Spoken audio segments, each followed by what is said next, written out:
Eyewitnesses say the two gunmen wearing black trench coats and black masks came in shooting and began working their way through the school. At least 32 people have been shot dead at a university in Virginia. It's the worst mass shooting at a campus in American history. Callers reporting a shooting a man with a semi-automatic weapon.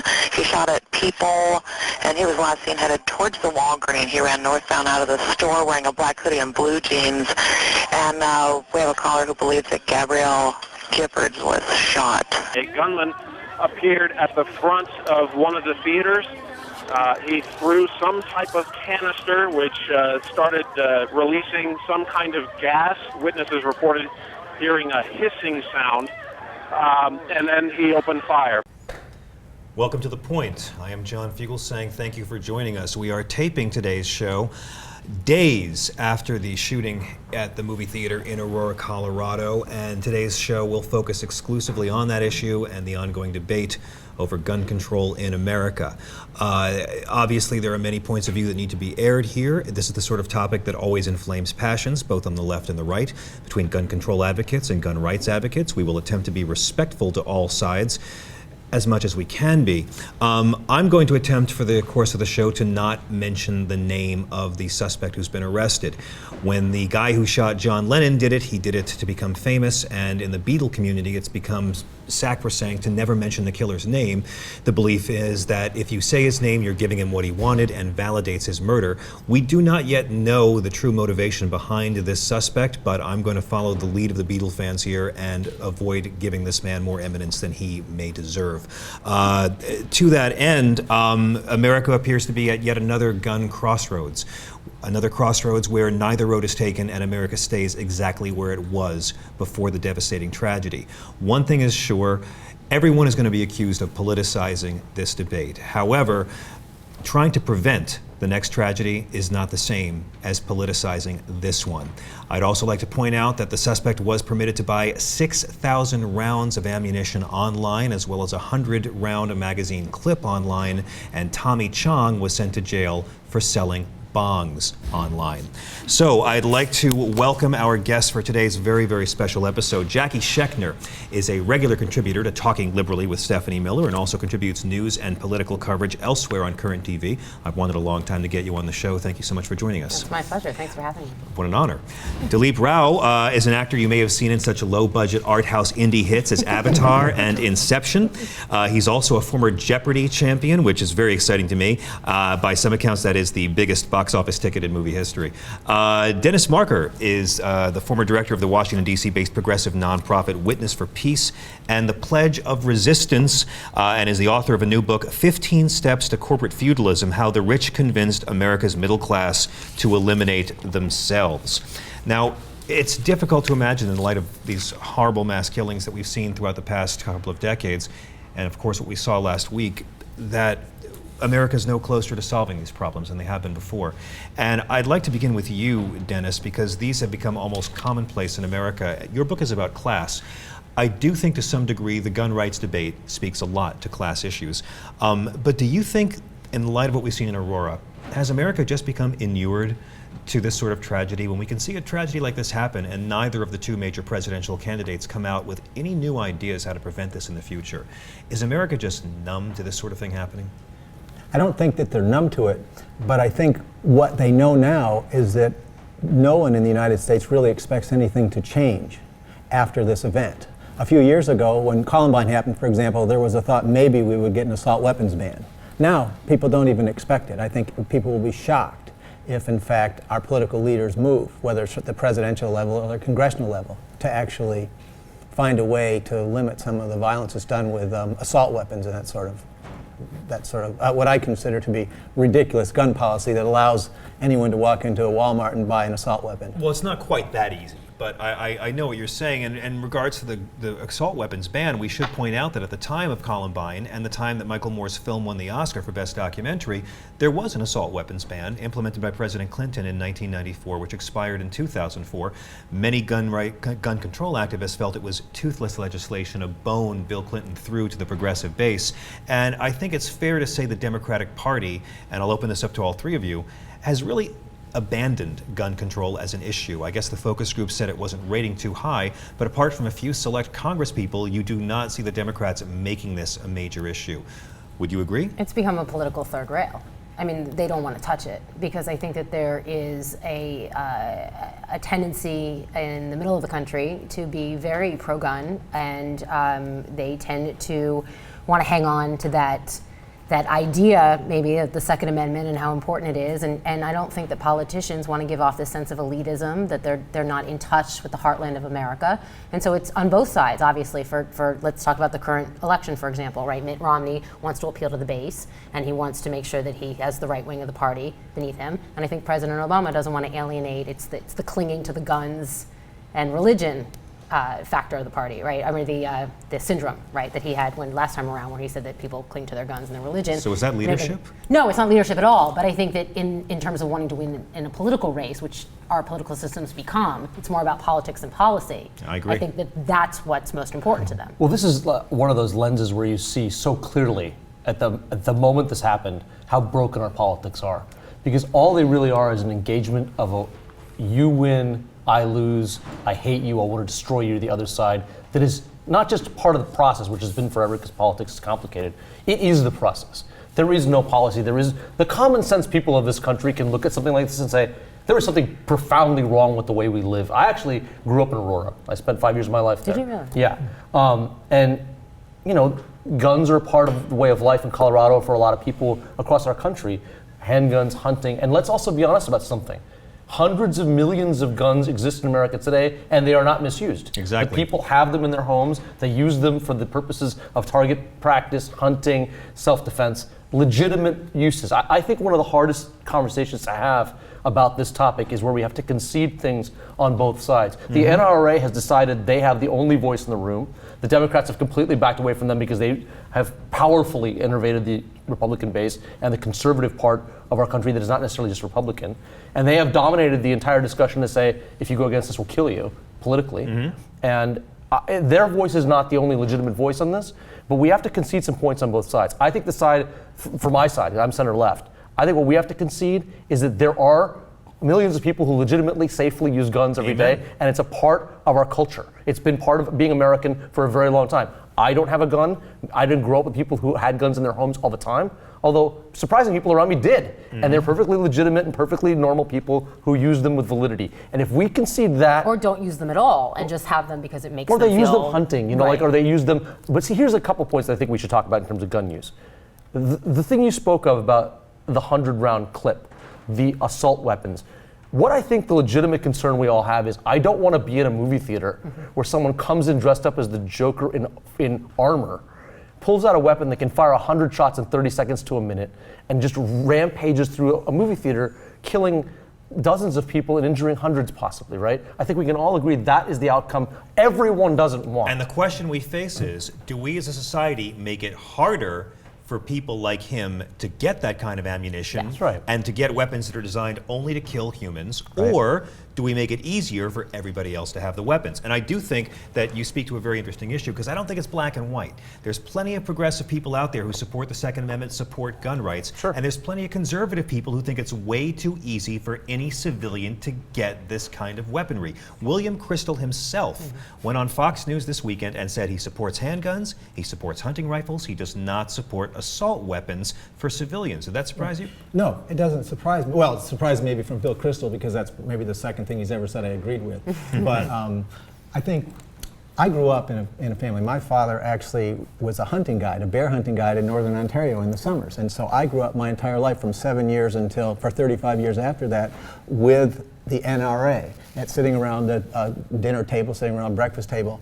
And I've had these discussions. And I think what's happened is that the NRA for the past 30 years has waged a war on common sense. And that means that when we would sit around with the NRA, when I would sit around, I would say, okay, if the Second Amendment says you need a 100-round clip because the government has a 100-round clip, and that's one of the arguments they make. They say, well, part of this is to protect myself from the government, I'm entitled to have whatever the government has. But I would say, okay, if you take it to its logical conclusion, nuclear you should have a weapons. SAM. Or nuclear weapons. And I actually sat at the table where we would go through, should you have a bazooka? Well, yes. So if Iran might have a nuclear weapon, we should all really have our own concealed nuclear weapons to protect ourselves. Well, see, right? that's hyperbolic, and that argument has won the day. What we have to come It hasn't won the day yet, actually. No, I'm saying, look, the parity with the government, paranoia, the paranoid fantasy that exists in the rhetoric of the NRA often, and in very extreme individuals in the gun lobby who believe the government is coming to take my guns. I have to have parity with the government to fight them off when they come to me. I'm a citizen soldier. These weird illusions of fantasy and identity. Why is there validity in that? Well, here's why it is because that has become such a powerful trigger, not to use a pun, for so many people on the right to vote, who will vote the one issue, that they're so passionately committed to, I don't want the government to take my weapon. It's a symbolic act. Let me tell you why there's validity in it. And I don't mean in the actual belief, but in why people have the belief. I subscribe to the NRA, and I subscribe to a lot of right-wing newsletters. And in every single one the NRA sends out, it's always about how Eric Holder and Barack Obama are coming to take your guns. This weekend after the shooting, there was nothing on the NRA homepage about the shooting. There were 2 different items on page 1 about Eric Holder's coming to take your guns. And every time you get an email from the NRA, right below is where you can send your check to make sure Eric Holder doesn't come to take your guns. People are fed this paranoia. Sure, People aren't paranoid to begin with. Right, but They're is there fed it. foundation for that paranoia? Is there any evidence anywhere along the way? None whatsoever. Okay. It's complete rubbish. Okay. And they tried it's to been spin facts fabricated and they tried to fanned the spin flames facts for and years. furious, Okay. Fast and Furious that way as well. But here's the thing: people who support the NRA buying off politicians to let the NRA write the laws, the gun lobby writes the laws, the politicians submit the bills, and the legislation gets passed. They're the ones saying that those of us who want more gun laws are politicizing a tragedy. I say the tragedy was politicized before it even happened. The tragedy was enabled by the people now accusing us of politicizing. How do you not politicize it? That's how you make the laws. Also, it's politics. Exactly. That's how you make public policy. Yeah, well, of course, that's absolutely right. I mean, politics. yeah. To say you politicize it is it's like you're after the fact beating someone with the same stick you beat someone else with, right? Yeah. But let me just say this: I think the one thing we can agree with, because I really think if you look at these individuals, and I think you're right not to name them, you're right. I don't know how I feel about that. I got to be honest with you. We don't know yet. He might not have done it for fame. Let me just make this point. Part of what we can all agree on is there are people who misuse these weapons. And whether you're on the right or the left, you don't want that, right? You don't want a movie theater shot up with those people with that kind of weapon. So we have to have a place where we can all agree that mentally ill people, people who are in domestic violence convicts, felons, gang members, criminals, probably shouldn't have access to the most powerful weapons we make that are anti-personnel weapons. These are weapons of war. Absolutely. Let's be very clear. A handgun, if a man wants to go, if you have a handgun and someone wants to do an act like this, that is going to happen. People are going to be able to do that because we're a country of handguns. People can get 9 shots off, 10 shots off. To get 100 shots off without reloading, without having a chance for the public to flee, right? To run for your life. You can't run for your life when a person has 100 bullets and they just do this. Literally, this is what that person does. Yeah. And they're spraying the crowd. And I want you to hold that thought because we're going to talk about civilians owning assault weapons. I'm going to remind all y'all watching, the first ever government mandate, for those of you who hate the healthcare law, was to buy muskets in this country. We want to know what you think, so please comment below. If you're a gun rights activist, much respect, let us know your thoughts, although I'm guessing we've already heard them many times. We'll try to cover all your points as the show progresses. This is The Point. We will be right back.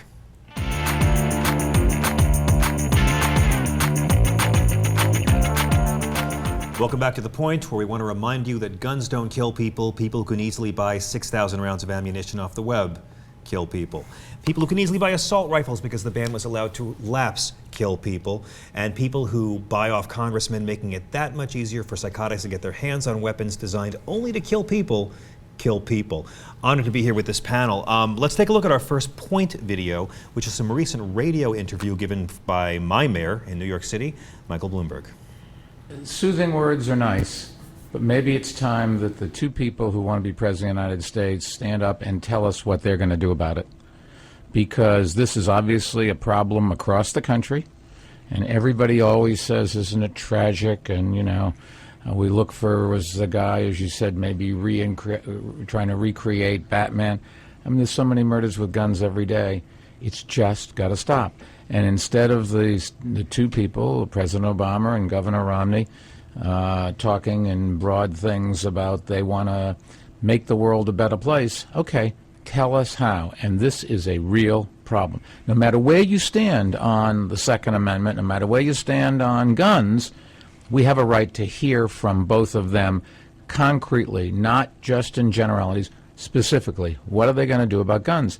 I can tell you what we do here in New York. The state legislature passed the toughest gun laws. Some states may say no. That's okay. What do you want to do? And maybe every governor should stand up. But in the end, it is really the leadership at the national level, which is who's ever going to be president of the United States starting next January 1st.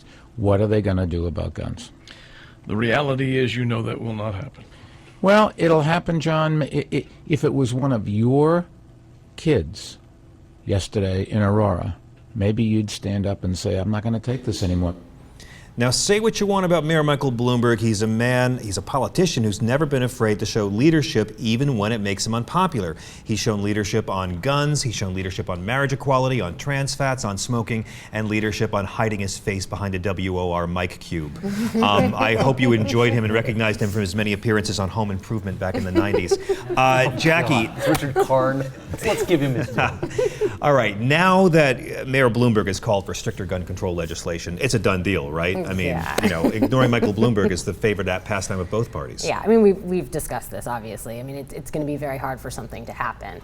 But I don't think he's wrong for suggesting it, and I like the fact that he's been a voice and out front on suggesting it. Somebody has to say it. And I think it's absurd that we're not having the conversation. I also think we should have a conversation about mental health. I think we should have a conversation about internet commerce. I mean, I think there's a lot of issues involved here, and I think that these are issues that we have to address. I mean, I don't remember where I saw it because there's been so much conversation about this, obviously, in the last few days, but somebody said, you know, after one of their own got shot, after Gabby Giffords got shot, what was it going to take for Congress to do something? Exactly. What was it, like, how far does it have to go? So why hasn't this president come out and said, we're not against guns, we're not against you owning guns, we're never going to take your guns away. Here's what we're against. We're against civilians owning semis. We're against not having a unified database. We're against having inadequate background checks. Wouldn't that be a winning issue for a politician of either party, considering how powerful the female vote is and how many people have had their lives marred by gun violence? I think that they're afraid. They're definitely afraid. We know that, yeah. They're afraid.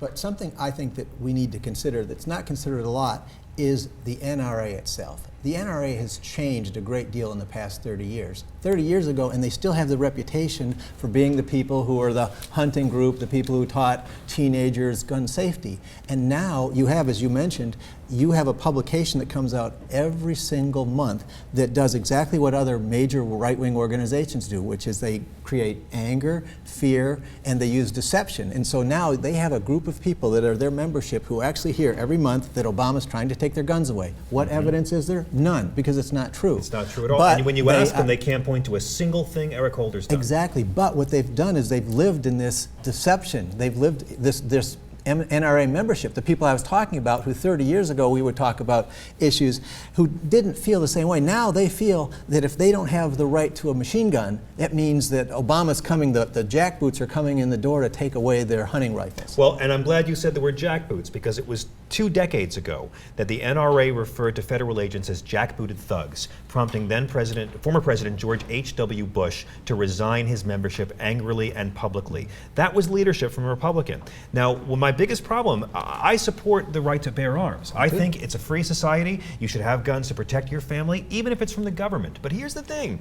Our NRA friends, and I want all y'all to comment on this, they'll say, oh, we have to protect ourselves from the government. What are they really saying? What do they mean, protect ourselves from the government? Who do they plan on shooting one day when the government comes for them? Are they going to be shooting cops? Are they going to be shooting soldiers? Are they going to be shooting the FBI? That's the questions I don't hear any liberals asking these guys. Who do you plan on shooting one day? Well, who's coming after them? And the answer is nobody. No right? one at all. So there's no actual. No, but vote. when this hypothetical Armageddon right. comes, who is it they plan on getting in their crossfire? Well, they would have to logically think through who that might be. Well, that's never been done because it's a paranoid delusional fantasy about, like, you know, the assembled entity of the government, which is this hydra that can never be slain in their eyes, that's coming after their personal possessions and their weapons to protect themselves. I've lived in D.C. for 6 years. It's not that organized. Well, no, exactly. First of all, I could never get anything done like that. So also, I just want to have a more serious conversation about this. I don't think the government does a very good job of saying what you said.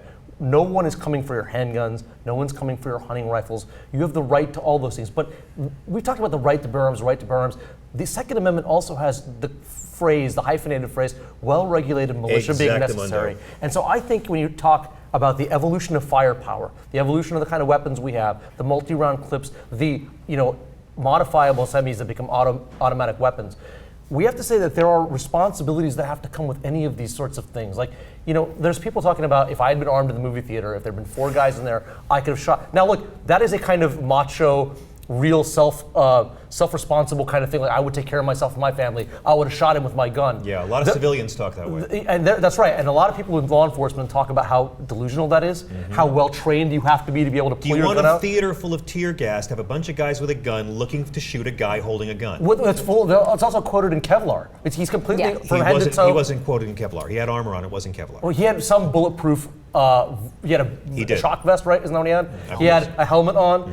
The kill shot would have been very difficult to take in a darkened theater full of tear gas or an irritant of some sort. More importantly, the kind of ongoing training and licensing you would have to have an individual that's like, I am going to react in the seconds before you're being riddled with bullets, to pull a handgun out of a holster from a seated position and fire. That is not every average person that's a member of the NRA. They have to concede that. You're not going to be able to pull that off. So if you want to be that guy, you want to be some kind of public citizen, public soldier, public safety officer, then you have to take the training and have the license to say, I have it. It's a badge. I wear it in the movie theater. You're cool with me. And I know people that are like this. And I would feel much safer in a movie theater if they were with me all the time. But the average guy who buys a handgun at the Walmart, who passes the background check, because how much training does that person average have? Less than 100 hours, less than 50 hours. They cannot pull a weapon in a theater and fire and kill a guy. Do you have mandatory training? If you buy a gun, is there any sort of mandatory There's training? No mandatory anything. No, and that's a good point, because what about the fact that, what does it say about our priorities? That anybody on the terrorist watch list can still buy guns, and gun stores will sell to people on the terrorist watch list. Does this mean the terrorist watch list is a joke? Or that our whole society is? Because other countries look at us and they think we're insane. Can I just say this? What that means is that process is also politicized. We talk about politicizing things. It's that the gun shows themselves feel like they have to, the gun shows, the gun stores, they have to advance a right-wing agendaed idea of what owning a gun is, instead of it being like, oh wait, we're a gun store. We sell guns. It would be a really great idea if we were very, very careful who the hell got these things. If there should be some responsibility on the sales side. And like say, look, we are the gun community. We're not just like, hey, everyone maximally get everything you possibly can get under the law, and dude, I'll even get you some stuff that's not quite legal, or like that ad, did you read that ad for the 100-round clip? Yes. When things get really heated, you'll know you don't have to reload. I mean, I don't know what deer you're hunting. I really believe my personal philosophy on this is give the deer a chance. Yeah, how many paper targets you'll want? Those aren't for hunting. I mean, and the argument I hear is when people are at a rifle range, they don't want to have to reload their clip that soon. Right. Okay, Yeah, then well, I don't leave it have at to the take- rifle range. I don't have to go chasing after a tennis ball when I'm hitting a tennis. I mean, it's a silly thing. It's like if you're. It's a minor convenience Well, to well, get exactly. Dennis, go ahead. I'd say, if we listen to the discussion we're having, I mean, you say, are we insane? It would seem, if you lived in another country and you listened to this discussion, the discussion being, well, should we just arm the rest of the theater goers? Yeah. I mean, Well, that is a crazy discussion. And that is a discussion that's actually happening. I think it was a congressman who said, well, if we just had more people with guns. He is an extremist. Okay, Let's just be honest. but He is not an no, advocate he is for an that point of view. extremist, but that represents a part of our community. I would say a lot of the Fox News watchers, if you would. My own prejudice, but I think it's true. You have people who actually believe that if we had more armed people in that theater, if we had more armed people on the bus, or if we had more armed people in the university, we would be better off. That is crazy. And it speaks to the Fast and Furious kerfuffle as well, because the whole mentality, if you have a problem with gun violence, the solution is to throw more guns at it. And before any of y'all folks want to yell at me about Fast and Furious, I recommend go to fortune.com, read Catherine Eben's piece, The Truth About Fast and Furious, and learn what that was really about, because you've been lied to by the NRA.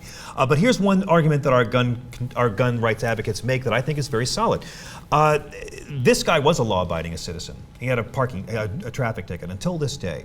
And the overwhelming majority, as you point out, the overwhelming majority of gun owners are nonviolent and law-abiding, just like the overwhelming majority of people who use recreational drugs are nonviolent and law-abiding, but let's not go there just yet. Is it clear that more laws we make up against gun ownership would ever make a difference?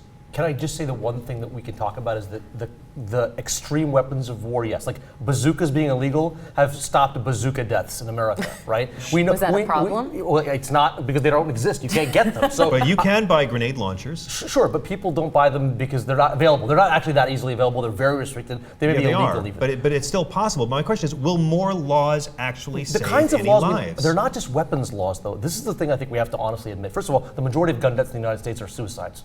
They are more than 50% are suicides by gun. That's what most deaths by gun are. And these sorts of events are clearly done by people who are either mentally unstable or who, we have to say, has to be a psychopathology for people's lives ahead of your political point of view or your delight in shooting them. Like, you're clearly crazy. So there has to be some version of what mental.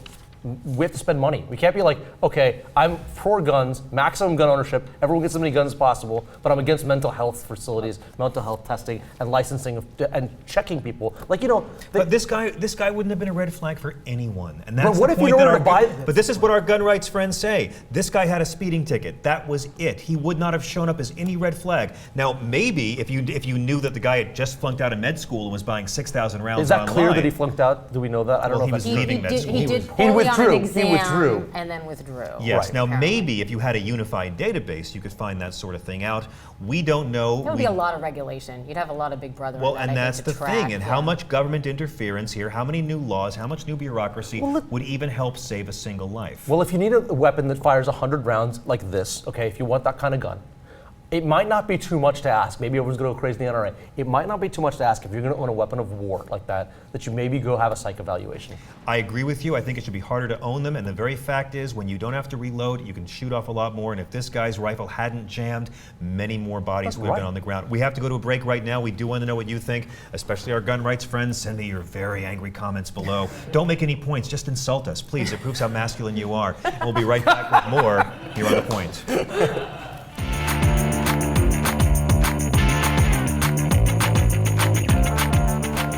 Welcome back to The Point. I want to thank this panel for a lot of really brilliant comments. I want to give a few stats. U.S. citizens own 270 million of the world's 875 million firearms. That's 30.8%. Kick-ass. 4.5 million of the 8 million new guns manufactured worldwide each year are purchased here. 86% of Americans support requiring all gun buyers to pass a criminal background check. 62% of all Americans support bringing back the assault weapons ban, including 61% of independents. And in January 2000, a man named Barack Obama said, "I have consistently made gun control one of my top priorities. It's absolutely critical we pass strong gun control legislation at the federal as well as the state level." What was that date again? That was January of 2000. Now, well, considering that he said this many moons ago, Yeah. but the fact that 86% of Americans support criminal background checks and 62% want to bring back the assault weapons ban, why don't we see even some Republicans jumping on this bandwagon? Because it seems like having a sensible, smart gun control policy that doesn't take your guns away, folks, not going to take them away, calm down, get your pennies out of a twist, NRA kids, but wouldn't this be a winning strategy for a Democrat? How do you go from smart regulation to taking all your guns away? Like, Well, why is there no... It's what Dileep talked about with the hysteria. Yeah. How do you And go I'd that say far? that that's intentional. I think That's right, I agree. that this whole idea, that's why I said we have to recognize that the NRA has become a right-wing organization. It is no longer a pro-gun organization. Well, let me show our final video then, because this speaks to the culture at large. Our final point, we're going to talk about the media. This is a clip that aired very soon after the name of the alleged shooter was first leaked. Take a look. I want to go to Brian Ross here, because Brian, you've been looking at investigating the background of Jim Holmes here. You found something that might be significant. There is a Jim Holmes of Aurora, Colorado page on the Colorado Tea Party site as well, talking about him joining the Tea Party last year. Now, we don't know if this is the same Jim Holmes, but it's Jim Holmes of Aurora, Colorado. Of course, that was ABC, as has been infamously described. Brian Ross, a career journalist who has taken a big hit over that. Jackie, Yes. as a journalist, I know Yes. that's every journalist's worst nightmare, and we know that he looked on a database, he Googled the name, saw a few, saw that one. Does the media have more of a responsibility than usual? We have a responsibility, period, and I think that slipped. Does this prove our conservative friends right that the media is biased against conservatives? No, I don't think it's a bias. I think it's an irresponsibility. I used to be the internet correspondent for CNN, and my job was to report on what was happening online, right? When blogs and Facebook and all of that stuff started to really peak, and instead of it being included in your newscast, it was actually kind of a separate entity. Right. And I was not allowed to put anything on the air that I hadn't vetted and checked and double checked, and I had to treat it like a very serious beat. In terms of a second source on everything. You had to know who was behind anything that was online. So even if I had a lead like that, I wasn't allowed to go to air with it, obviously, because you had to be responsible. And I had to make sure that if I thought this Jim Holmes was connected to the Tea Party, was connected to, like, I couldn't, there was no way any of the higher ups of the organization would have ever allowed me to go on air with that information without making sure that we had called everybody we could possibly call to verify it. I don't know how that would have leaked. And Brian Ross is a good investigative journalist. I mean, he's not a hack. When he says that, though, when he says that there is this guy on this page, it is the most innuendo-esque, gossipy tone. Really was. And it's so irresponsible given the early stage. Like, look, every news outlet, and I'm not besmirching journalists in any way, I've known many great journalists in my life, but every news outlet knows when something like this happened, you are dying to get the story, there's information breaking. You don't want to be the station or the outlet that doesn't have that, right? But with that comes that cutting edge moment of, like, we are putting things into the consciousness about this event. And that was the tone alone of how he said that was just like, I'm going to say something that I have no I saw it on a web page. And at that moment where there's no information, they're calling him the Batman killer. He called himself the Joker. He had red hair. The New York City police chief was the one who said he called himself the Joker, or that he wanted to look like the Joker. Like, there was all this information coming out with so little sourcing, you know? And the way he said that was so clearly unsourced that it's crazy to think in that moment that a journalist of his seasoning and his veteran, you know, how many hours has he been doing this? It's ludicrous. There's another perspective. I've been quoted in papers for 30 years, and I can tell you how often I've been misquoted in the New York Times and the Washington Post, and I was always from a progressive perspective. So to jump on this mistake and say, it's because it's about guns, or it's because the journalist doesn't like it, as opposed to, hey, here's a guy with this name, it's a really hot story, it's happening right now, it's the following the shiny buttons. I think that I just don't accept it, that it has anything to do with the politics. It's just this name, it's Aurora, I want to be the first one out there. I agree, it was hasty and it was sloppy. Do you think the media has a responsibility to call the NRA out on fear-mongering? Well, see, that's exactly right. Why don't we hear that? Why don't we talk about, why doesn't the media say, well, you know what, the NRA supports these assault weapons. They say that Obama's against guns, but in fact he's not, and has proved it. Why don't they keep factual about this, and then when they make a mistake like that, it's because they're anti-gun? I think that mistake is a stupid mistake, and I don't think we should give him any sort of cover for that. That's just bad journalism, I think, when you do that moment. He's not a bad journalist, that's just bad journalism. What you're talking about, though, is leading to a larger problem we have in our society, which is that there used to be this edict that you balance everything, right and left, right?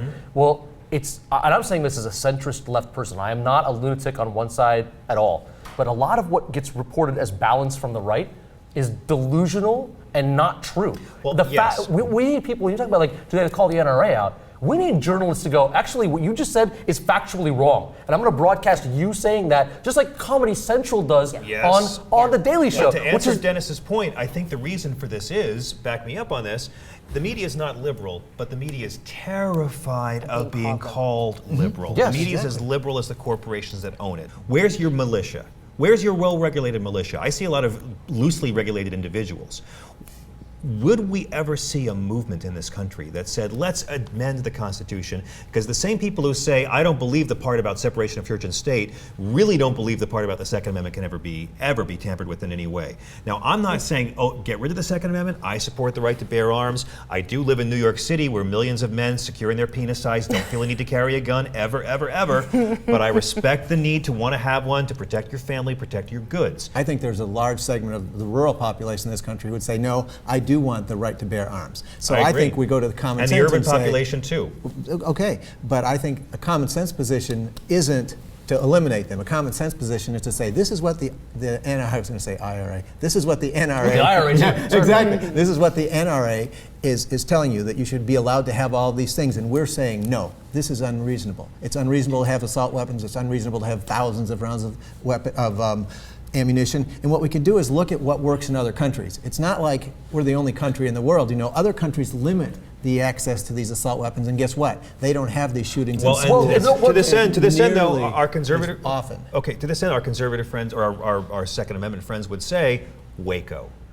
There's an example of law-abiding citizens, more or less, who were stockpiling weapons as they felt was their right in a free society, and then the government did come and killed them. Wait. Time out real quick, though. The abiding citizens, more or less, is a very fuzzy range. Well, we don't really know what he was going on with the children. And there was a lot of things the government was asking him to comply with that he simply chose not to. And then when they tried to address him in a legal, papers were served, sheriffs visited him, he became more and more belligerent, more and more bellicose, and he sought a confrontation with the government, and he got it. Ruby Ridge is very similar to this. Absolutely. I just want to say what's But really... they inspired a whole generation of government distrust. Fine. and stockpiling weapons. But those people involved in that and those events cannot be because they were poisoned by someone else's interpretation of them. They cannot be pointed to as somehow being messed up interpretations of the law at the time. They did the best they could. These people sought confrontations out, and he lit the place on fire. That's what he did. I'm not going to blame the agents involved, the sheriffs involved. There are those who say that it was the government. Well, there are also those who say it wasn't the government, and lots of the factual things are kind of between those things.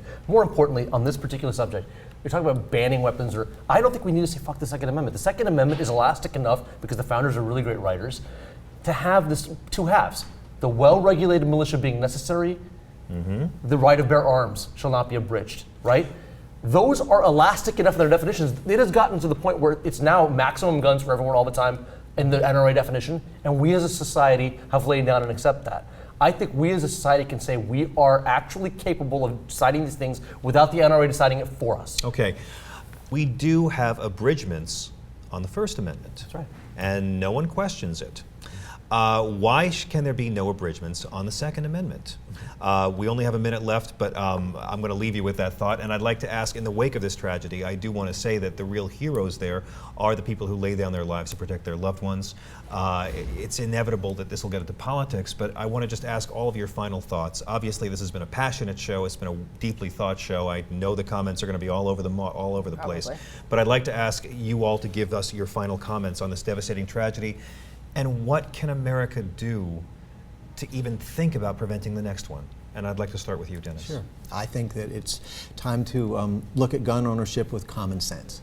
And I think that, as you see, even NRA members and the most conservative Republicans don't feel we should have unlimited access to things like assault weapons. So this is something that people can agree on. But we have to lay it down and say, this is our demand. We are not going to accept. We cannot accept, as Mayor Bloomberg said, just allowing this to continue to happen and turn our backs again. So we need to make a specific policy that says this is what we can take and this is what we will not have as our right to bear arms. And your book is 15 Steps to Corporate Feudalism, How the Rich Convinced America's Middle Class to Eliminate Themselves. How can people follow you in your work? The15steps.com. Thank you. Thank you. Dileep? I will just say that this is a little more esoteric, I'd say, but there's something about disconnection, people becoming extremely lonely, isolated, becoming perverted in their thoughts about what they can do with other people.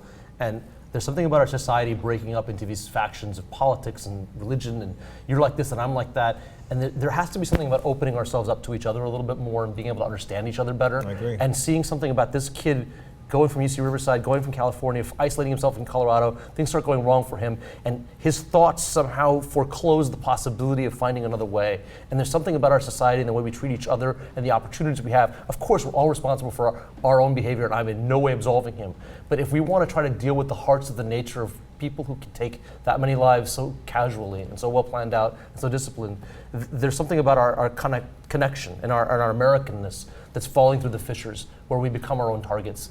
And there's something about how we have to relate to each other that has to have a decency in it that includes and brings these people out from the edges of the darkness and can prevent that with our words and our actions more than just our hatreds, our winner take all, I hate you because you're different than me, politics and society that we're evolving into, How can people follow you in your work? Go to the multiplex and hopefully I'll meet you there. Are you on Twitter? Do you have I am. Leapers 500. I talk about this stuff and also entertainment and the things I care about. And, that stuff is much poofier than the stuff we're talking about. Of course. Well, so is mine. I'm going to start following him now. And Jacki Shechner, I know that you disagree with my choice naming the suspect. And as a journalist, I of course respect where you're coming from. Yeah, I mean, what I would say, I don't want to get into it's a larger conversation, and it'll leave me hanging if I do that in our wrap up. But what I do want to say is, I do think we should avoid a knee-jerk reaction to this and say it could be bigger than this, and it could be a mental health issue. It could be talking about unregulated internet commerce, and I mentioned those before. But I do think, like for example, after 9/11, it was all about restricting on planes, right? And we have this tendency in our society to now you can only carry 3 ounces on a plane because terrorists are only going to use planes. I mean, I just think that we have this tendency to be very reactionary and not forward thinking or looking at a larger picture. So I would just say that let's slow down, let's see what this was really about, and take a deep breath and see what can we do along the way here, maybe to look at it from a larger perspective and see where our society's falling apart. And maybe it is guns, maybe it's not just guns. Maybe it's just bigger than that. Indeed. I thank all of you. It's really an honor to be here. Normally when I'm hosting the show, it's goofy and I'm just a big clown, and so I'm honored to be able to discuss it with you. I asked the producers if we could focus on Aurora for this episode, and I'm really pleased that they let us do it. Of course, we do want to know your thoughts, and I just want to leave by saying this conflict will only begin to end when our folks in favor of the Second Amendment and our folks in favor of infringing the Second Amendment get together and say, what can we do seriously, legislatively, systematically, institutionally, socially, to keep this kind of senseless violence from happening again? And maybe if the people on the right and the left come together, maybe we can make it happen. You may say I'm a dreamer, but I'm not the only one. I'm John Fugelsang. I thank you so much for watching The Point. We'll see you next time. Thank you all.